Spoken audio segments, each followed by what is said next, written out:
جانب سے ہڑتال کے باعث غریب مریض خوار ہونے لگے ہیں۔ دور دراز علاقوں سے لوگ آتے ہیں اور مایوس ہو کر گھروں کو واپس لوٹ جاتے ہیں۔ ایمرجنسی کے علاوہ مریض کا معائنہ نہیں ہوتا، جس سے ہاسپٹل کے وارڈز بھی ویران ہو گئے ہیں۔ اس پر ہم بات کریں گے بہار علی سے۔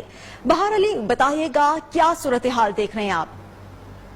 جی بالکل، اس وقت میں تحصیل مٹک کے اہم ہسپتال جو مرکز ہے وہاں پر موجود ہوں۔ یہاں پر جو ہڑتال جاری ہے صوبے بھر میں، یہاں پر بھی ہڑتال جاری ہے اور عوام کو شدید مشکلات کا سامنا ہے۔ میں آپ کو یہ بھی بتاتا چلوں کہ یہاں پر دور دراز علاقوں سے لوگ آتے ہیں اور مایوس ہو کر یہاں سے لوٹ جاتے ہیں، جبکہ ایمرجنسی جو مریض ہے وہ دیکھی جاتے ہیں اور او پی ڈی جو ہے وہ مکمل بند ہے۔ اس طرح او پی ڈی نہیں ہوتے تو آپریشن وغیرہ بھی نہیں ہوتے۔ یہاں پر میں اب یہ بھی بتاتا چلوں کہ لیبر روم جو ہے وہ بھی بند ہے۔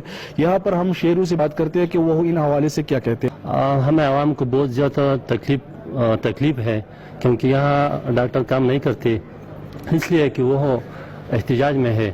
ہم حکومت سے پرزور مطالبہ کرتے ہیں کہ ڈاکٹروں کے ساتھ بات کرے اور ان کا مسئلہ حل کرے۔ تو حکومت کو ان غریبوں کا خیال رکھتے ہوئے ڈاکٹروں کی جو مطالبات ہے اسے پورا کرنا چاہیے، یا ان کے لیے غریب عوام کے لیے بندوبست کرنا چاہیے تاکہ یہ مزید جو ہے یہ بات جو ہے آگے نہ بڑھے۔ جی، قبائلی علاقے درہ آدم خیل میں سوئی گیس سپلائی کا افتتاح کر دیا گیا۔ وزیر اعلیٰ خیبر پختونخوا محمود خان نے افتتاح کیا۔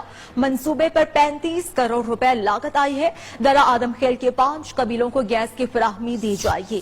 درہ آدم خیل میں جلسے سے خطاب کرتے ہوئے وزیر اعلیٰ محمود خان نے کہا، قبائلی اضلاع کی ترقی پر ایک سال میں 83 ارب روپے خرچ کیے جائیں گے۔